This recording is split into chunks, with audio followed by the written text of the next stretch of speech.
Bien, perfecto.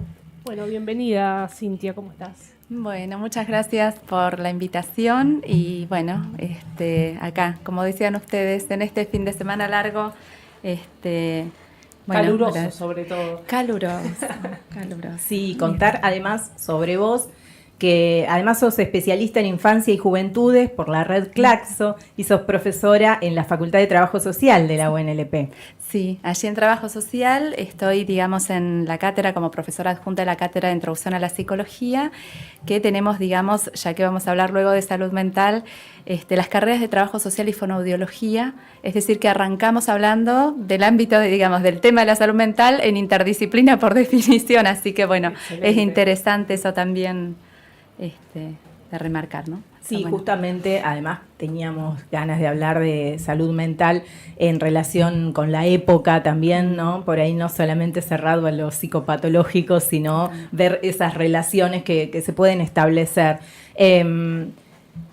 Vimos el ensayo documental de Ofelia Fernández, Cómo ser feliz, y ella menciona estadísticas que son de Estados Unidos, porque ella dice que no pudo acceder a estadísticas locales. Dice que desde el 2010 hasta hoy, la depresión grave en adolescentes mujeres aumentó un 145% y en varones adolescentes un 161%. ¿Vos tenés algunos datos estadísticos locales o provinciales sobre qué está sucediendo en nuestra región con jóvenes y adolescentes? Bueno, en realidad nosotros tenemos estadísticas, digamos, que fueron un poco revisadas, digamos, también en el último tiempo, porque una de las cosas que sucede es que muchas veces no hay datos sistematizados y esto tiene que ver no solamente, digamos, con una falta de política pública en relación a este tema, tiene que ver también con las características de la salud mental y cómo se ha precipitado en el último tiempo y sobre todo en el post-pandemia, un montón de presentaciones, un poco ahí lo plantea, ¿no? También Ofelia, que, digamos, nos exceden en términos de velocidad, digamos, es un tiempo donde, digamos, se precipitan un montón de situaciones que tienen que ver con padecimientos subjetivos y que tienen que ver con lo que ustedes decían de la época. Yo traje igual unos números para compartirles, digamos, a nivel nacional sobre índices de suicidio. Piensen que la ley de reporte, digamos, de suicidios en lo que tiene que ver el sistema de registro nacional es de 2023, digamos, o sea, se inician los reportes en 2023, es decir, que no tenemos nosotros tampoco una historia sistematizada en este tema porque la salud mental no ha sido históricamente dentro de la salud un tema, digamos, de referencia o de, digamos, por decirles, nosotros siempre decimos... Valorizado por ahí. Claro, o con la relevancia que tiene hoy, ¿no? O sea, la relevancia que tiene la salud mental hoy no es la que tuvo históricamente. Entonces tenemos información sobre enfermedades prevalentes, enfermedades crónicas, todas las epidemiológicas, pero bueno, ahí decía Ofelia algo, estamos hablando de epidemias en salud mental. Estamos hablando de un tema también donde la OMS viene advirtiendo hace tiempo, esto también vinculado a las infancias, sobre, digamos, todo lo que tiene que ver con trastornos, digamos, tempranos, de aparición temprana, que requieren de políticas, digamos, que anticipen, que controlen, que monitoren, pero esto no siempre se ha traducido en efectivas políticas de salud mental, pero sobre todo por el enfoque que la salud mental ha tenido también, digamos, en el sistema sanitario, ¿no? Y también el tipo de respuestas que se ha dado históricamente a la salud mental. Piensen que nuestra ley nacional 26657 es bastante reciente, es de sanción de 2010.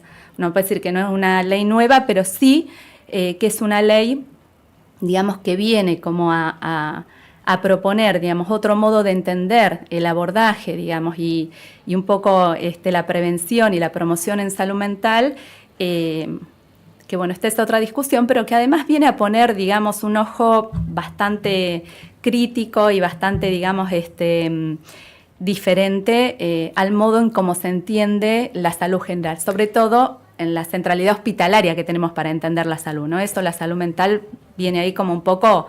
Justamente te quería preguntar porque, digo, todo este recorrido que vos estás mencionando y las distintas perspectivas que se ha dado y las distintas valorizaciones que se ha dado de la salud mental, ¿de qué hablamos cuando hablamos de salud mental? Preguntaría yo, arrancaría por ahí. Dale. Digo, ¿qué es la salud mental? Porque si no, muchas veces está asociado por ahí al padecimiento o a cuando aparece una patología o alguien que realmente necesita o ya está en un grado que necesita, por ejemplo, asistencia psiquiátrica. Y la salud mental entiendo que es mucho más que eso, ¿no? Es mucho más que eso.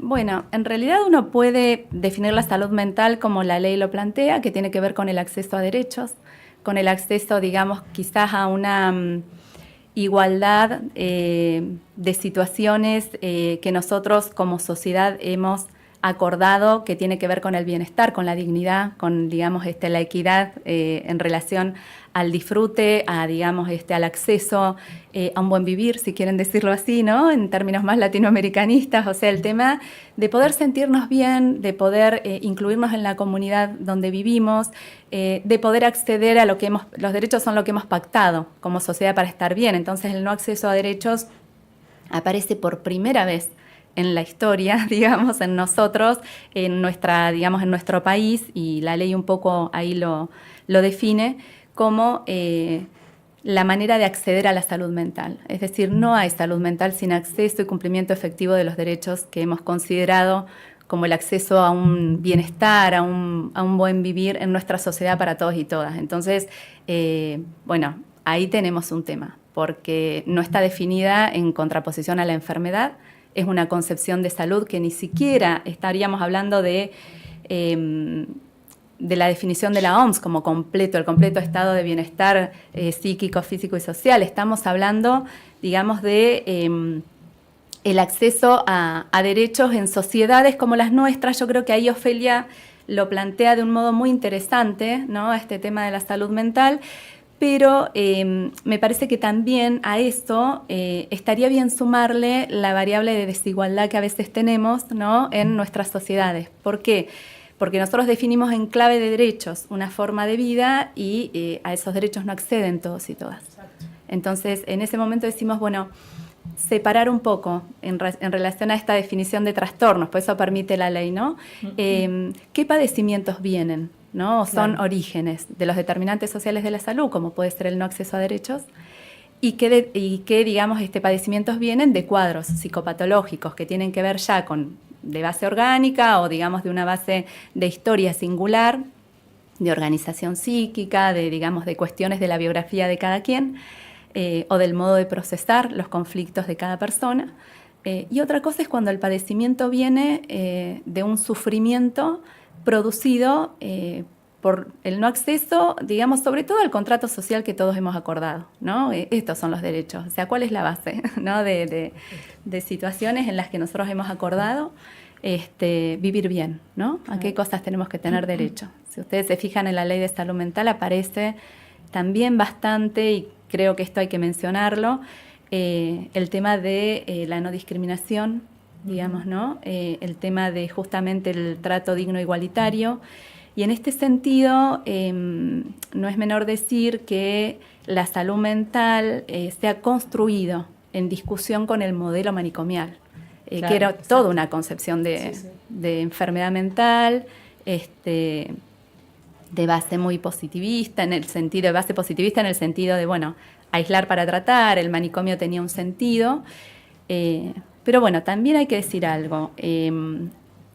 Los movimientos y las organizaciones, el modelo social de la discapacidad, el tema de que todos tenemos capacidad para decidir y para, digamos, llevar adelante nuestra vida, son organizaciones sociales, pero también son proyectos políticos, digamos, que permiten que esto que intenta dar dignidad en la decisión, no discriminación, digamos, por cualquier dificultad o discapacidad, ¿no?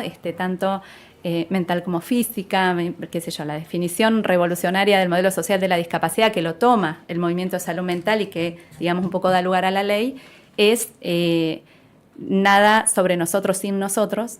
A mí me parece que eso es un gran dinamizador de la salud para todos los pacientes, no solamente para los de salud mental, y el tema de que no hay personas discapacitadas, hay sociedades discapacitantes.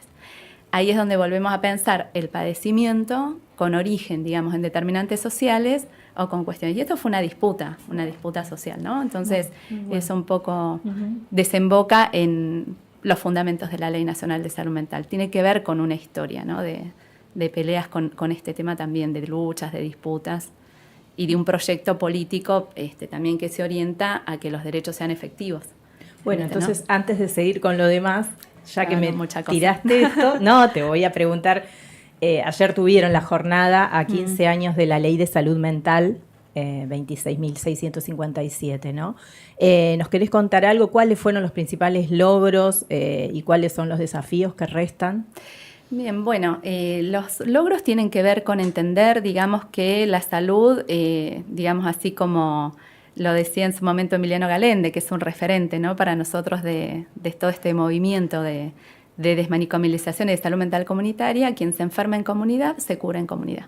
Y esto, digamos, tiene toda una concepción sobre el tratamiento y el acompañamiento en salud mental, digamos, que requiere además de un montón de dispositivos que cuestionan cierto modelo médico, digamos que es bastante imperante, hegemónico en este momento, en este y antes. Ahora está un poquito más abierto, más flexible, porque también, digamos, las discusiones en salud mental han funcionado como un dinamizador de esto. Ahora, nosotros, por ejemplo, en la provincia de Buenos Aires tenemos un proyecto de, digamos, readecuación de los 4 monovalentes, son los 4 manicomios con asiento en la provincia de Buenos Aires, de los cuales el Alejandro Cort, donde yo trabajo, es uno, que además del Hospital General tiene, digamos, el manicomio.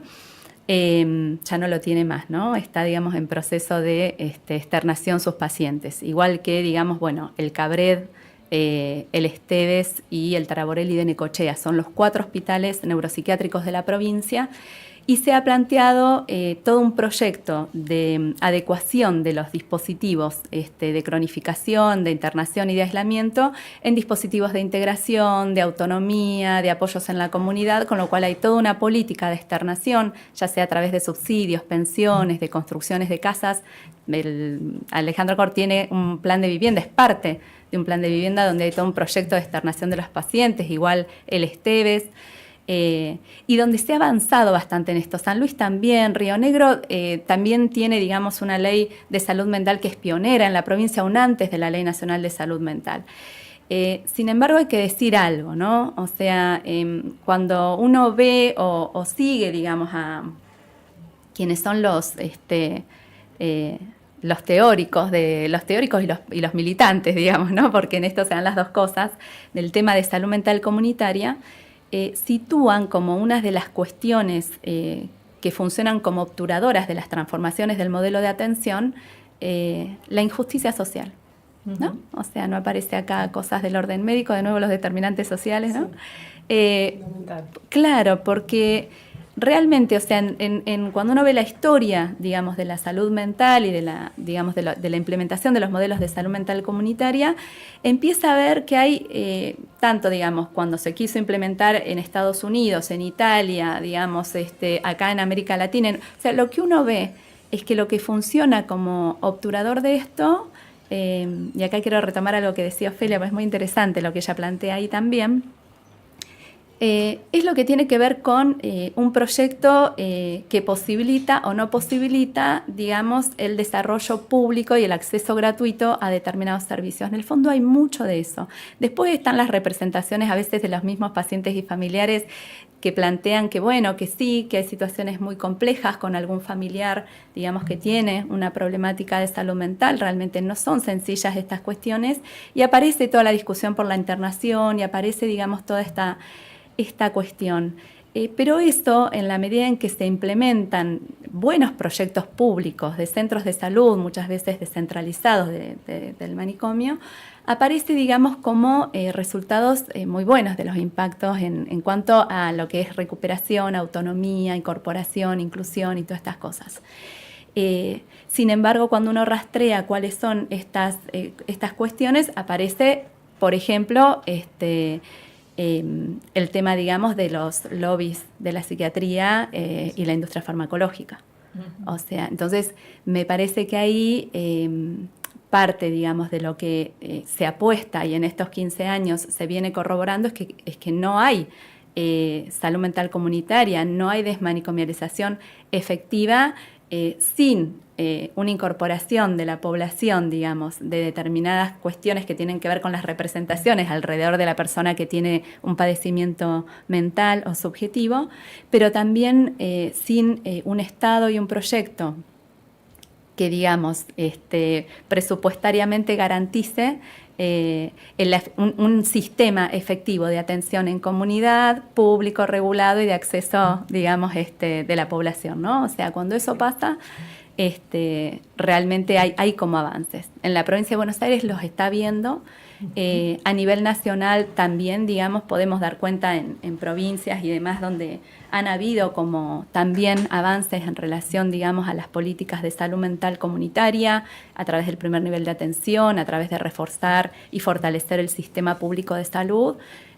No pasa a la inversa. Cuando se retrocede en esto, se retrocede también en los avances que la ley propone. O sea, y esto no es invariante, o sea, no ha ocurrido que alguien que no invierta, digamos, en salud pública y en un proyecto, digamos, de acceso en políticas sanitarias, la salud mental haya mejorado. Entonces, en estos 15 años tenemos avances claros y a nivel nacional, hay que decir, retrocesos también. Claro. O sea, porque se ha desfinanciado la salud pública. Entonces, sin financiamiento de salud pública, y no solo que se ha desfinanciado la salud pública, sino, digamos, que se ha dado como preponderancia al sector privado.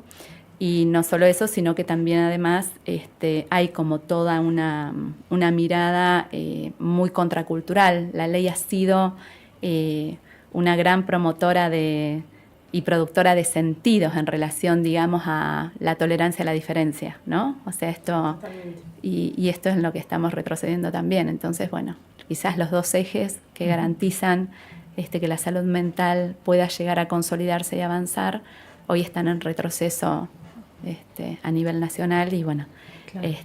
Y a nivel provincial se continúa a pesar de, pero bueno, se necesita mucho más también. Pero se sigue. Bueno, quería que nos internemos un poco en esto de la aparición de las redes sociales. Justamente Ofelia en el documental habla de un momento, ella cita el 2010, como el momento donde aparecieron las redes sociales, y ella también lo relaciona con justo estas estadísticas que ella toma, que son de Estados Unidos, de las cifras de depresión grave en adolescentes mujeres y en varones adolescentes. Pero quería que miremos juntas el corte, que es el corte La Adicción, el capítulo de la adicción del documental. En 2010 arranca para solo crecer y crecer nuestra otra vida en la propia vida. Las redes sociales.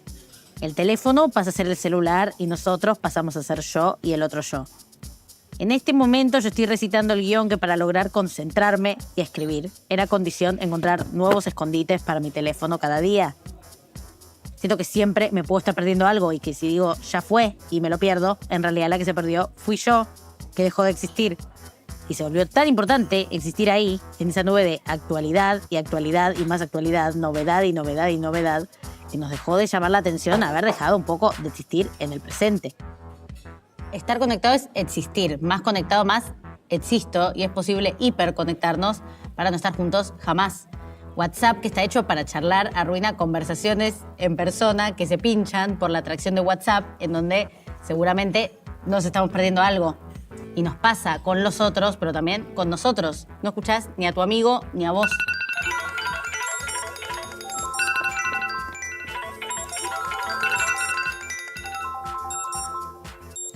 Se atrofia la presencia. Hay aplicaciones hasta para tomar agua porque la gente perdió la capacidad de sentir su propia sed. O sea, hay un vicio nuevo, raro, normal y universal. Bueno, como podríamos decir que este lo fue. Obvio hay diferencias con las grandes tabacaleras del siglo pasado y las redes sociales del hoy, en donde los adultos buscan amor, trasplantes, amigos, información, básicamente facilitan la vida de mil maneras. La mayoría yo creo que te diría que estaría encantada de vivir en un mundo sin tabaco. Con las redes sociales es más complejo. El punto es que esta imagen fue tan normal como lo soy esta otra. Sí, la comparación es culturalmente medio intensa, pero científicamente es escuchable. Cuando usamos redes sociales, no solo miramos una pantalla. Estamos activando una y otra vez la vía de recompensa de nuestro cerebro. El mismo circuito que responde a la nicotina o al juego compulsivo. Cada notificación, cada video sugerido dispara liberaciones de dopamina, el neurotransmisor del placer y la motivación. Con el tiempo, esta estimulación constante provoca cambios estructurales. Observamos una reducción de conectividad en la corteza prefrontal, el área que regula la atención, el autocontrol y la toma de decisiones. ¿El resultado? Menor capacidad para concentrarnos, planificar y resistir impulsos. Pero vos sos... Bueno, ¿considerás que la aparición de las redes sociales pudo haber tenido tanta incidencia en estas situaciones de salud mental que viven esta generación que nació y que un poco se crió desde que empezaron a desarrollarse las redes? Sí, pienso que creo que el documental también es una invitación a esto. ¿Qué subjetividad tenemos, no? O sea, ¿cómo se constituye la subjetividad? Creo que hay una pregunta por esto también. Y creo también que hay algunos, yo recordaba bastante estos días también con el tema de salud mental y demás, a Silvia Bleichmer. Silvia es psicoanalista, socióloga, ella falleció en 2006, o sea, antes, digamos, de 2006 o 2007, antes de este corte que plantea un poco con el tema de los celulares y la tecnología Ofelia. Y ella ya hablaba del malestar sobrante, ¿no? Nosotros decimos que hay un malestar social, digamos, como propio de la constitución subjetiva, que tiene que ver con la incorporación al contrato social, que implica renuncias. Lo colectivo siempre implica renuncias, no es todo lo que yo quiero para poder, digamos, un poco construir legalidades, regulaciones sociales, para construir lo colectivo también, ¿no? Y digamos, y lo que empieza a ver es un sistema que justamente produce lo contrario a lo que nosotros por lo menos venimos estudiando, que tiene que ver con los organizadores psíquicos, el trabajo, la espera. Ella empieza a decir todas estas cosas, ¿no? Esta cosa de lo inmediato. Ahora, cuando esto no es excepción, sino es regla, hay que pensar en clave de salud mental, si nosotros lo pensamos, como recién mencionábamos, determinantes sociales, ¿no? Pero el riesgo es capturar esto, digamos, o sea, que nosotros capturemos esto en el discurso de lo psicopatológico. Y ahí medicalizamos, ¿no? Porque hay también toda una tendencia, no solo en salud mental, sino en general, a que el malestar sea capturado por la industria de la salud. Y esto tiene que ver con el sistema, ¿no? Una pastilla para dormir, para despertarse. Si todos los pibes tienen trastorno de la conducta o tienen Exacto, déficit ¿no? de atención. Sí. Claro, cuando enseguida digamos... se medica. Enseguida se medica. Y de nuevo, ¿no? O sea, el complejo farmacológico, lo que no quiere decir que no se dé respuesta a los padecimientos. Ella hace una propuesta hacia el final digamos, un poco del documental muy interesante, porque lo que empieza a decir es, estamos perdiendo el orden de la experiencia, ¿no? De lo corporal, de pasar la vivencia. Ella decía, bueno, hay que salir.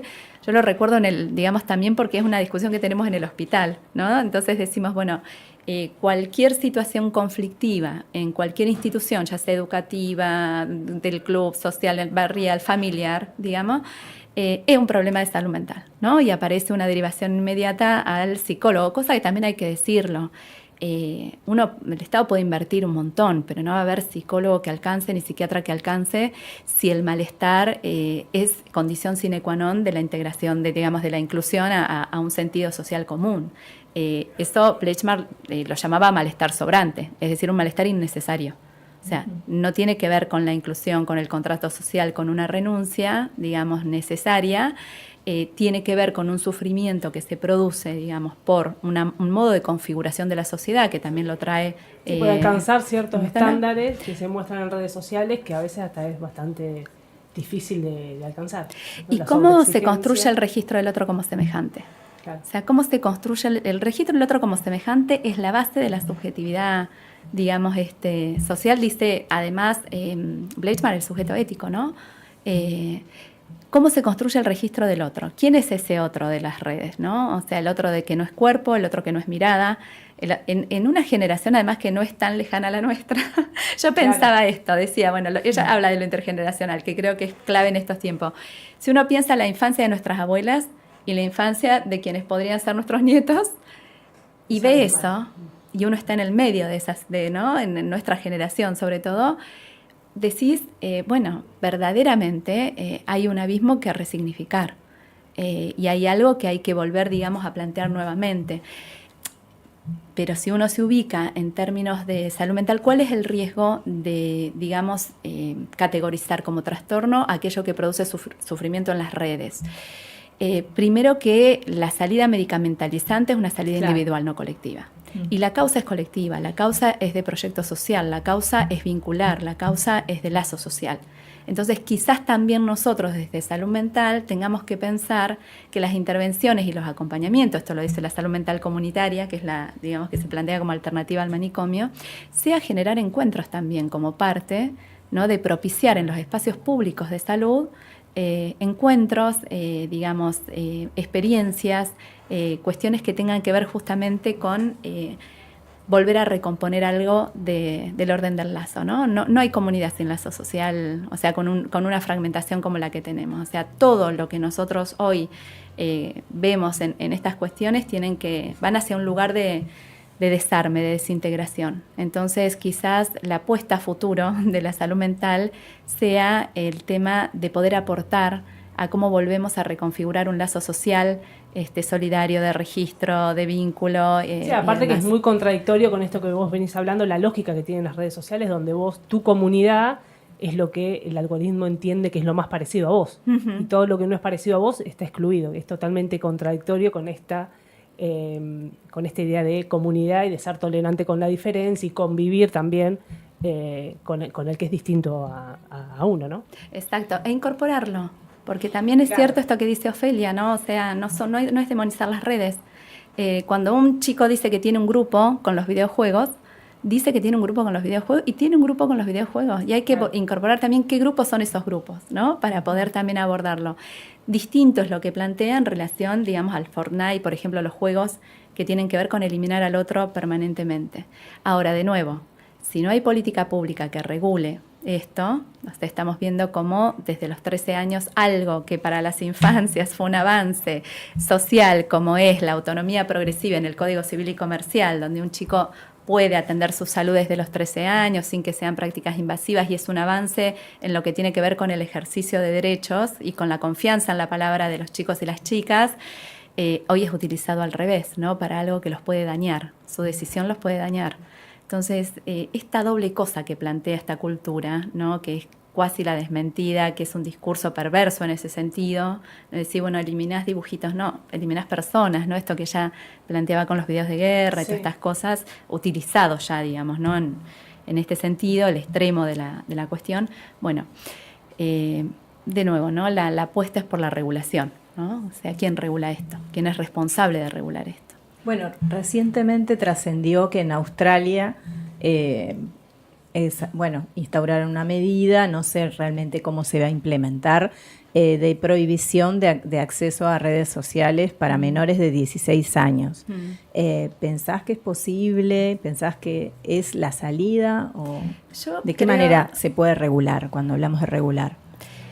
Bueno, para regular hay que tener Estado, digamos, ¿no? El mercado no regula, digamos, las sociedades no se regulan por los mercados, se regulan por el Estado. Y ese Estado tiene que tener unas políticas públicas para eso, que en definitiva tienen que poder pensar la salud de los chicos y las chicas en esa clave, no en la clave del consumo, no en la clave del comercio, no en la clave de la rentabilidad. Mientras el Estado siga pensando en clave de rentabilidad, es muy difícil que algo del orden de la salud mental se dé. Yo sigo pensando que el cara a cara es el I, no el O, ¿no? No es o las redes o el cara a cara, sí. Es el I. O sea, es la experiencia, es las redes, es, digamos, las nuevas formas vinculares que se dan las personas, pero es, digamos, algo que, no sé, desde mi experiencia con chicos y chicas en las escuelas, en, digamos, distintos ámbitos de salud, en el hospital mismo, cuando el espacio está de juego y los adultos acompañan esos juegos y también disfrutan, yo creo que la categoría del disfrute y del placer hoy es, digamos, tiene que estar ahí, que no es la sensación, que no es la satisfacción inmediata, el placer, la alegría, que no es, digamos, esa cosa de la sensación o la emoción inmediata, sino que es algo que incluye al otro, que incluye un circuito, si querés, de amor, de reconocimiento, bueno, eso se puede propiciar. Es decir, hoy es un desafío para la salud en general, te diría, ni siquiera la salud mental, si uno pensaría en los cuidados integrales de la salud. Nosotros digo, quizás no haya que hablar de la salud mental así, por ahí me adelanto a algo, hoy para dar respuesta sí habría que hablarlo, pero si uno piensa a futuro, ¿qué quisiera? ¿Qué esperaría? Sí. Que uno pudiera hablar de los cuidados integrales de la salud o de la dimensión subjetiva de los cuidados, ¿no? Que todos tuviéramos en cuenta la dimensión subjetiva de los cuidados en estos tiempos, y no solo decir, bueno, salud mental o enfermedad mental, ¿no? A lo que conduce eso. Y, digamos, propiciar, quizás para el sistema sanitario es el gran desafío, y no solo para el sistema sanitario, propiciar espacios donde los chicos y las chicas se encuentren de otra manera también. O sea, que conozcan esto también lo dice Ofelia de alguna manera, ¿no? Conocer estas otras experiencias, generar ámbitos de encuentro placenteros.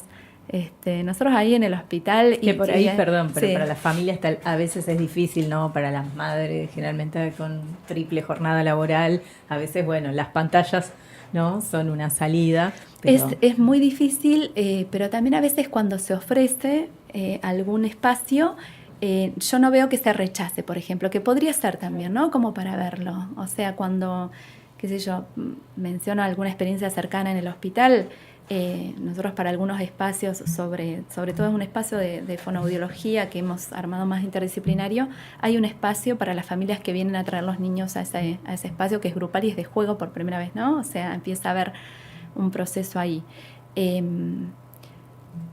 Los padres y las madres, o los referentes que vayan a acompañar a los niños, arman ronda, charlan, se conocen y inmediatamente se empiezan a ayudar. O sea, esto pasa.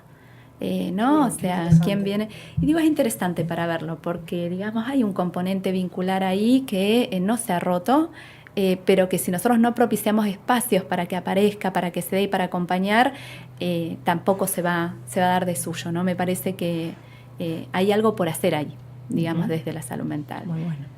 Bueno, un último cortecito de Ofelia, vemos Sí, dale. el capítulo La infancia.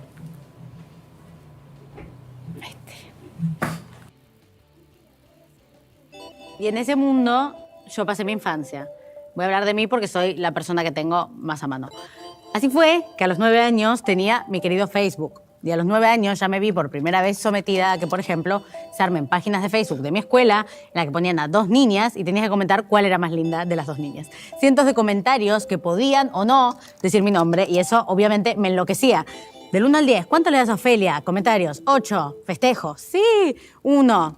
¿Me deprimo? No. ¿Cuántos likes a cada cosa? Un cálculo enfermizo y muy pequeña. Pero una crece y lógicamente piensa, en internet hay muchas, pero muchas cosas que no debería ver un niño.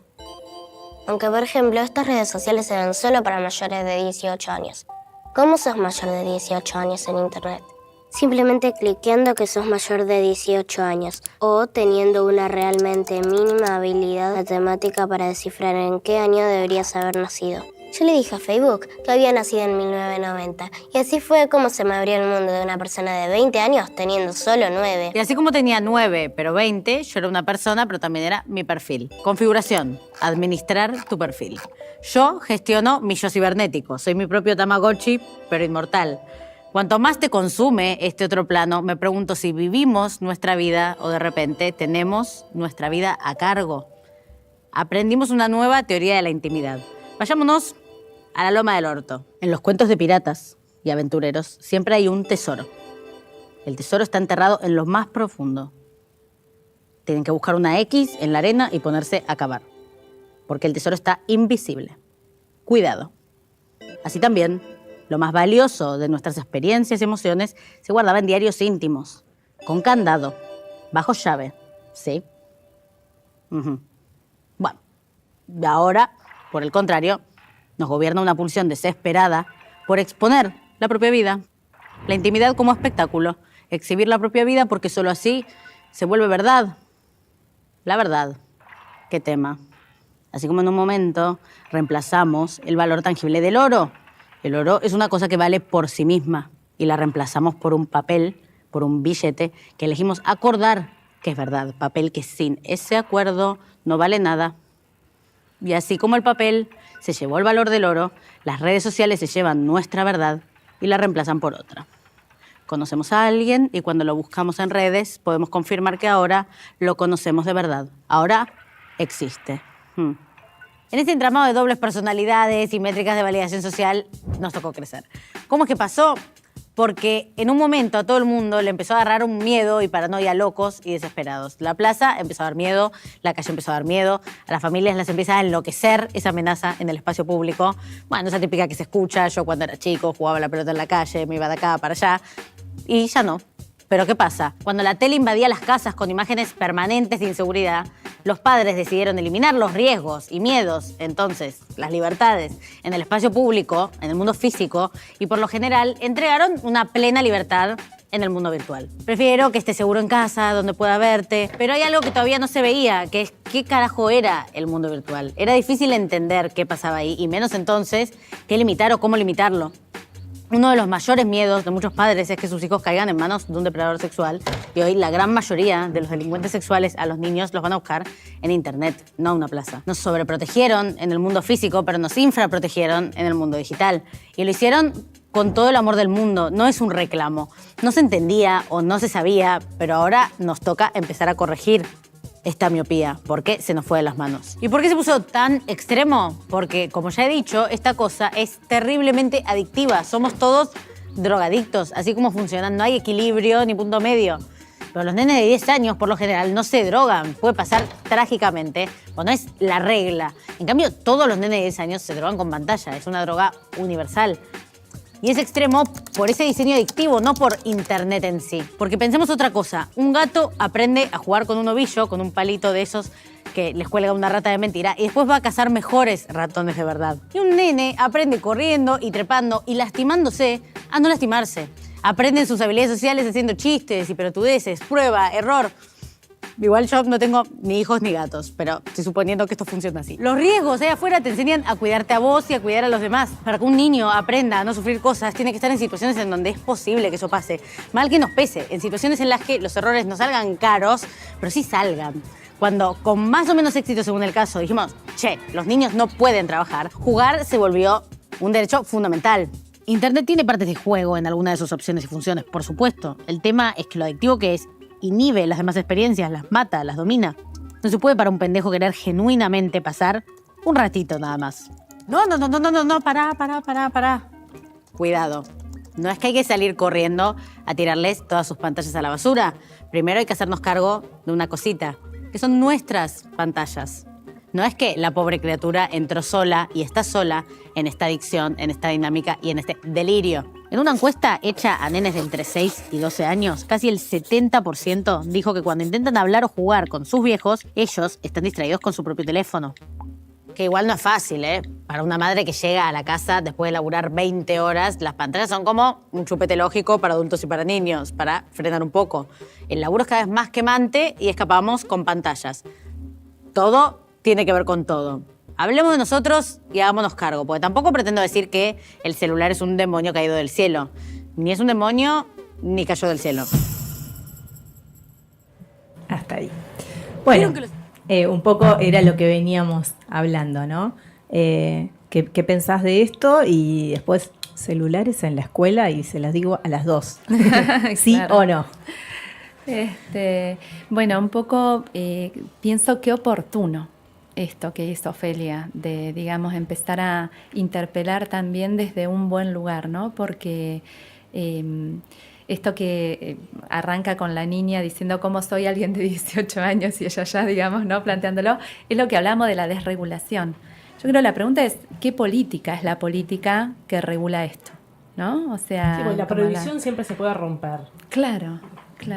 Y además también elude de que nosotros desde nuestra generación incorporemos estas tecnologías también, porque hay que incorporarlas al aprendizaje. Bueno, la inteligencia artificial en la universidad como aprendizaje, como docente también pasa, ¿no? De decir, bueno, cuánto de la elaboración, cuánto, o sea, qué futuro, estas personas deciden después sobre la vida de otras personas. Bueno, empieza a darse como un debate y me parece que en el horizonte, bueno, primero esperanza y después en el tema de celular sí o celular no.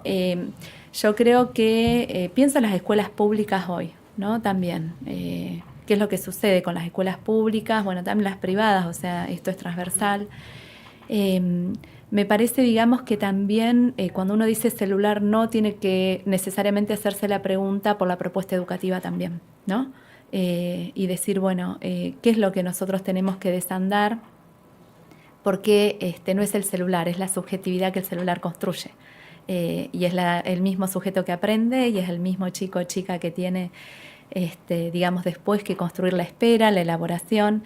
Cuando se dice de que hay como mayores como impulsos que los que somos capaces de procesar, entonces esta idea como de un sujeto pasivo que lo que hace es cancelar opciones más que incorporarlas, procesarlas y decidir, que era la vieja forma de construir la subjetividad. Es como que el mecanismo del olvido es más activo que el mecanismo del registro. Sin embargo, toda nuestra forma de comunicar, de, digamos, un poco de vincularnos y demás, tienen esta otra forma. Y vuelvo a la velocidad en la que esto se ha precipitado. Claro. Inclusive para pensar políticas públicas en la provincia.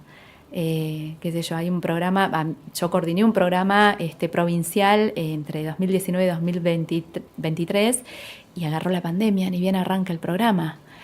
Se hicieron muchísimas cosas, digamos, se armaron equipos, se trabajó, digamos, con el abordaje de franjas etarias más tempranas, un montón de cuestiones.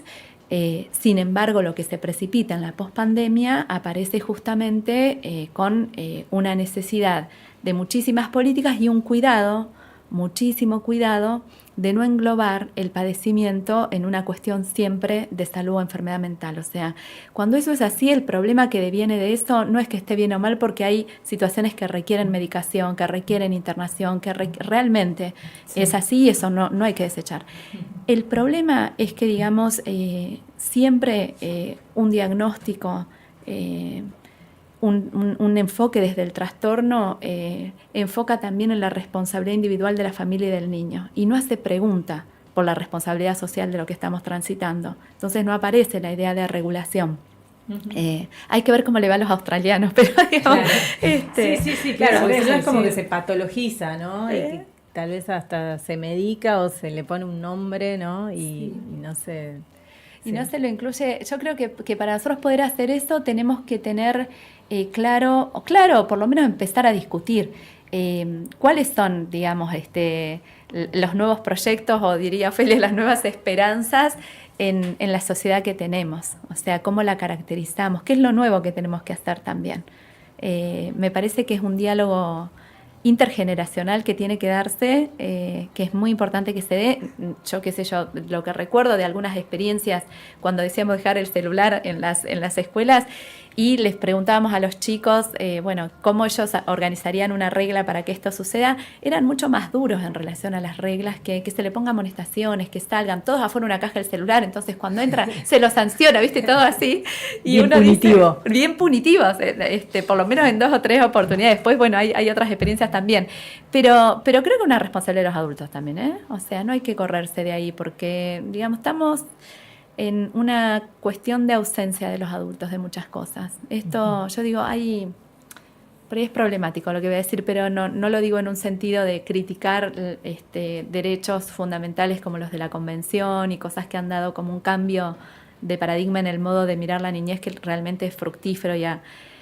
Pero hay cuestiones donde la decisión del niño o la niña, digamos, volcados hacia, digamos, esto de qué te pasa, ¿no? Esta idea de cuasi un existencialismo, a veces a edades muy tempranas, lejos de ser una protección, a veces es como un abandono, ¿no? El tema de criar, de acompañar, de estar, acompañar en los celulares también. Claro. ¿No? Esta idea. Bueno, me parece que celulares sí o celulares no. Me parece, creo que sí, que hay que empezar a pensar si se pueden dejar los celulares un poco para algunas cosas. Claro. Pero el proyecto para esto es más amplio, ¿no? Es qué infancias Es mucho queremos, más que qué eso. sociedades Sí, sí, queremos, sí. claro. Como es. Sí, también yo soy docente, por eso ya me decía, también te les hago una decía, pregunta qué a las dos. Sí. Las veces que he incorporado el teléfono, doy en primaria igual, en los últimos años de la primaria, las veces que hemos incorporado el celular, se han generado muy buenos trabajos de investigación y demás. Sí es una realidad que tenés que ponerle mucho más del cuerpo porque la dinámica de trabajo y de organización de las aulas con dispositivos adentro es mucho más compleja. Claro. Porque tenés que estar mucho más atento a un montón de cuestiones.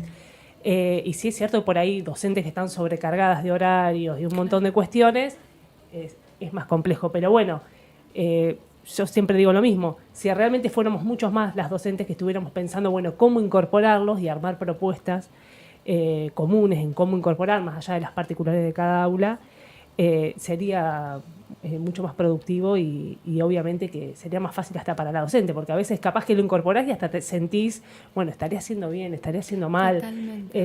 Voy a tener, ni hablar en primaria, pero digo, bueno, voy a tener a los padres por ahí diciendo, bueno, pero ¿cómo usan el celular adentro del aula? O el propio directivo. Es un debate tan... que hay tantas voces, y ni hablar sobre la educación y la función que tiene que tener la educación pública, que digo que eso también es complejo, pero sí creo que hay que empezar a incorporarlo. Es como decías vos de la inteligencia artificial. O sea, la escuela hoy no puede quedar por fuera de todo lo que está pasando en la sociedad. Y si el mecanismo es cancelar y el mecanismo es seleccionar, hay que acompañar a seleccionar.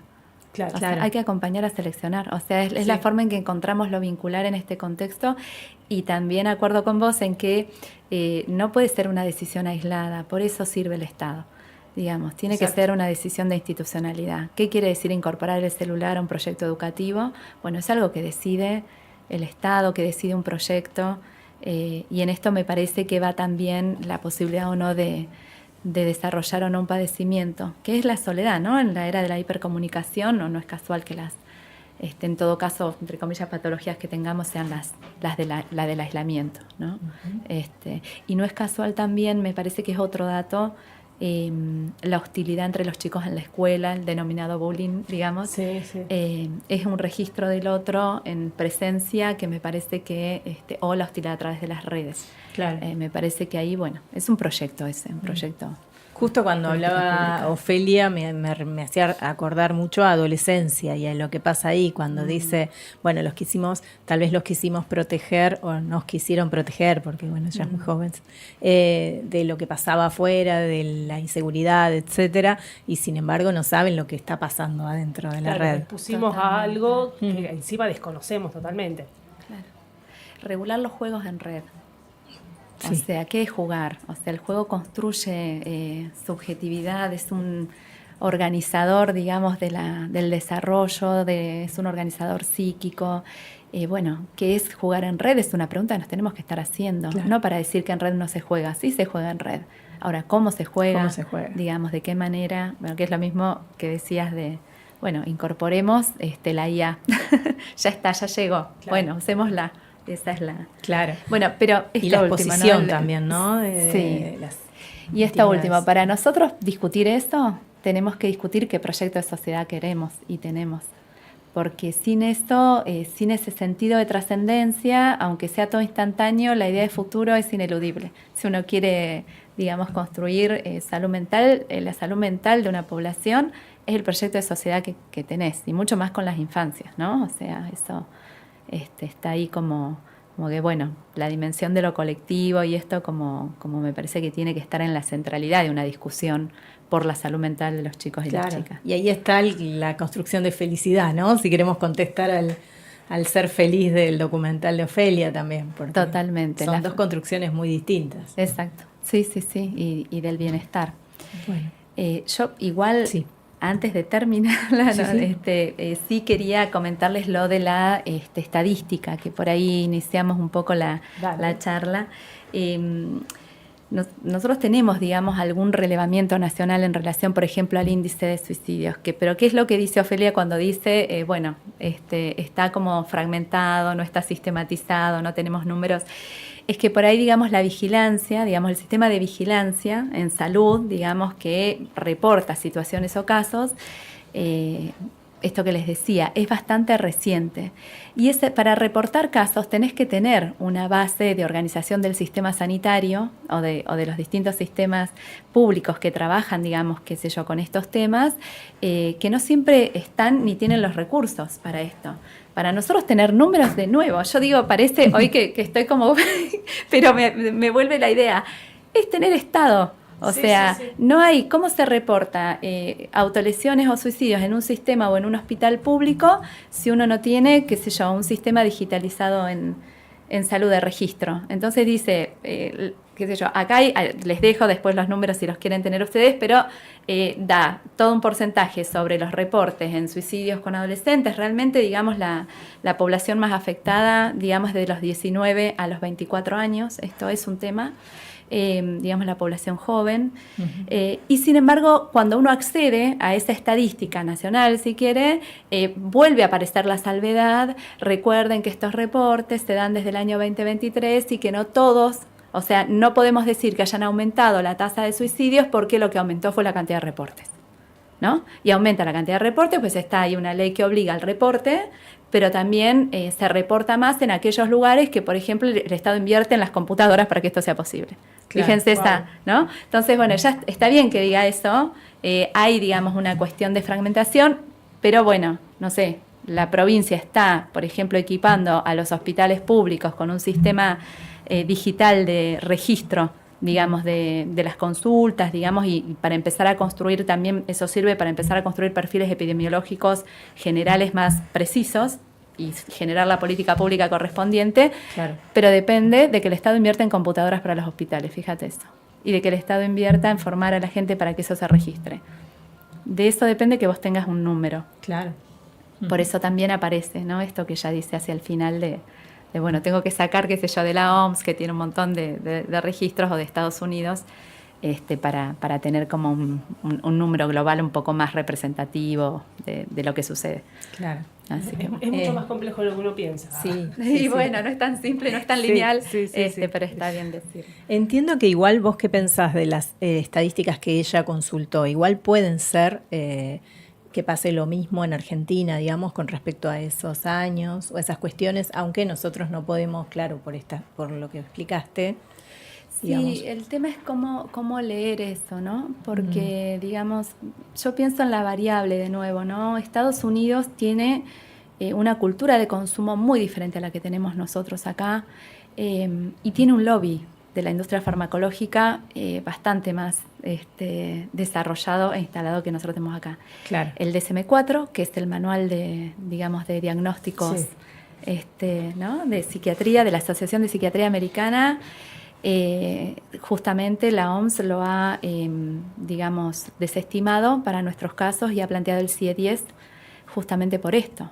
Porque, digamos, cualquiera que lee el DSM-5, que es la nueva edición de ese manual, puede entrar en cualquiera de los diagnósticos y todos tienen una organización mediante síntomas, como la ansiedad, por ejemplo, y donde también hay algo que yo, por ejemplo, creo que sí hay que hacer pregunta de lo que se plantea ahí cuando se hablan de los trastornos que se manifiestan interiormente, los síntomas interiores o los síntomas exteriores, como aparece la tristeza. La tristeza no es un trastorno. La tristeza es una condición humana, claro, digamos. Qué sé yo, digamos, no sé, cuando uno dice la hiperactividad, ¿no? El trastorno de disfunción atencional. Un chico que tiene, digamos, y se construye su subjetividad con atención a simultáneos estímulos, y luego tiene una educación focal en un solo estímulo con un tiempo causal y lineal, evidentemente van a tener todos trastornos, claro, digamos, de hiperactividad en este sentido, ¿no? Pero porque lo marca la subjetividad de época y volvemos al riesgo de dar una respuesta sanitaria a un problema del orden de lo social, porque entonces la pregunta es sanitaria y no social, eso es lo que digo. Y eso hablar si empezás a ver los videos, ¿no?, de TikTok, que también un poco y dice, bueno, si sufrís estas características, bueno, entras dentro sos de... esto, tenés Sí, esto. eso es tremendo y hay muchísimos, patología. Sí, muchísimos dando vueltas en redes sociales. Y porque el trastorno y el diagnóstico genera una identidad. Nosotros Claro. cuando decimos, ¿por qué hay que tener cuidado con, Gisela Untoglit dice, ¿no? Los diagnósticos en la infancia se escriben con lápiz.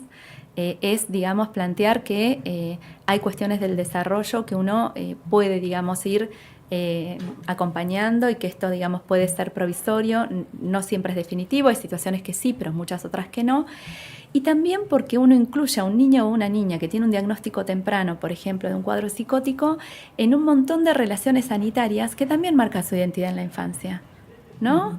Un montón de especialidades que lo ven, o sea, marca su itinerario, marca su vida cotidiana. No es menor pensar qué estoy diciendo cuando le estoy diciendo a una familia esto, con todo lo que implica para una familia escuchar un diagnóstico en relación a un hijo y lo que de esto se puede modificar o no. Por eso hay que ser estrictamente cuidadosos con esto, tanto para detectar algo que se puede modificar a tiempo, o sea, ni tanto ni tampoco, como para no psicopatologizar cuestiones de la vida cotidiana y de los determinantes sociales de la salud.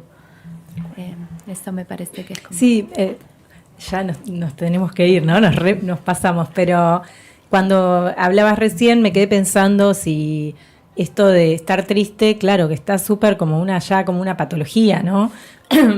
O sea, tiene que ver con esto de la subjetividad y de la época. O sea, hoy no se puede estar triste, No, ¿verdad? no. ¿Cómo lo ves? ¿Quién, Uno tiene que ser además, feliz todo el tiempo. eso, Y no? hacer cosas que te hacen feliz todo Hay el una tiempo. profesora en la facultad que decía la dictadura de la buena onda, ya hace un montón de años, ¿no? Pero es como que es como muy, no, la tristeza no cotiza en bolsa, digamos, o sea, no hay como lugar para la tristeza, no hay tolerancia para el tiempo del otro y así todo también tampoco para el conflicto. O sea, el conflicto no se tolera y es un problema. Claro, Es un porque el problema. disenso entonces también está como conflicto y por ahí. El disenso y muy, en términos psicoanalíticos, especular, ¿no? Vos y yo, no hay nada alrededor. Y esto, el WhatsApp, que ni siquiera tiene, digamos, la imagen del otro, que ni siquiera tiene un cuerpo que nos oponga algo, bueno, entonces es yo conmigo misma, ¿no? Esta cosa de lo que yo supongo del otro es lo que es. Lo que yo supongo de esa coma o de ese visto. Exacto, cambiame la coma y un estado de ánimo, entonces no me contesta, no, la espera ahí. Bueno, esto es un tema para charlar, pero creo que sí, que digamos los tiempos son.